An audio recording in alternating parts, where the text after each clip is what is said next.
इस दुनिया के अंदर कई बार जब आप वचन कम पढ़ते, प्रार्थना की कमी होती, आत्मिक लोगों की संगति कमजोर हो जाती, उस टाइम आपको डर लगने लगता है। क्या मुझे परमेश्वर तूने वायदा किया, तेरे वचन में लिखा है कि जगत के लास्ट तक मैं तेरे साथ रहूंगा। मैं आप तो इस गरीबी से जूझ रहा हूं, इस बीमारी से जूझ रहा हूं, इस मुसीबत में हूं, क्या आज तूने मेरा सहारा बंद कर दिया? क्या मेरे जीवन में अभी तू काम करेगा कि नहीं करेगा? आपकी जिंदगी में जब तक आप जिंदा रहते हैं, आपको ये बातें महसूस होता, ये बीमारी नहीं जा रही, ये दुख नहीं जा रहे। तेरे वचन में लिखा है और तेरा दास तो ये समझाते हैं कि तू विश्वास कर चुका, यीशु मसीह ने कोड़े खाया तेरे लिए और उसी के कोड़े खाने के द्वारा तू चंगा हो चुका। वचन में लिखा है नहीं, ये मेरी बीमारी शायद जाएगी नहीं, शायद मेरे जीवन में परमेश्वर बरकत जोड़ेगा नहीं, शायद आप तो लोग भी मुझे कम प्रेम करते हैं, मैं क्या करूं?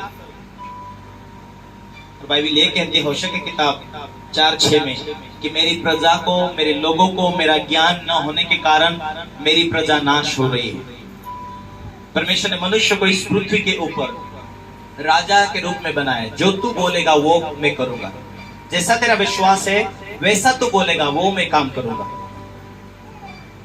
हालेलुया। बाइबल ये कहती है कि परमेश्वर ने जो संपूर्ण सृष्टि को बनाया वो अनदेखा था, वो दिखने वाली वस्तु नहीं थी, लेकिन ना देखने वाली चीजों को परमेश्वर ने मुंह से बोला, वो हो गया।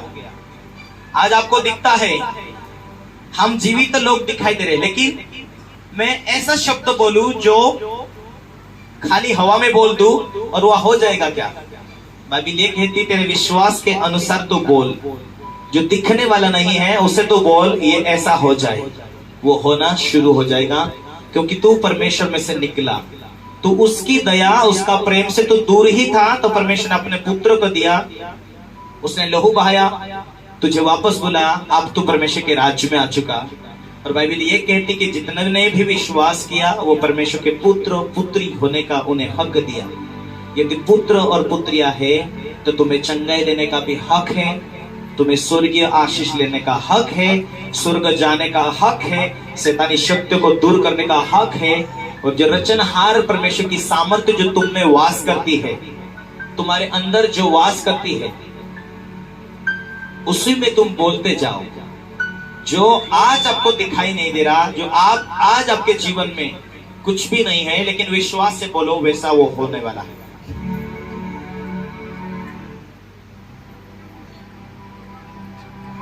हालेलुया।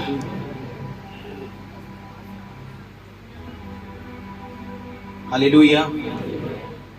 हम एक बार लूका का किताब 8 उसका 43 में हम पढ़ते हैं।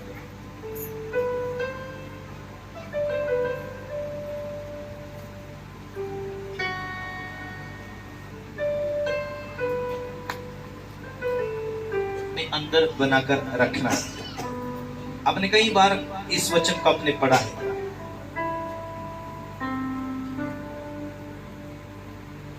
यदि आप 40 को देखते हैं,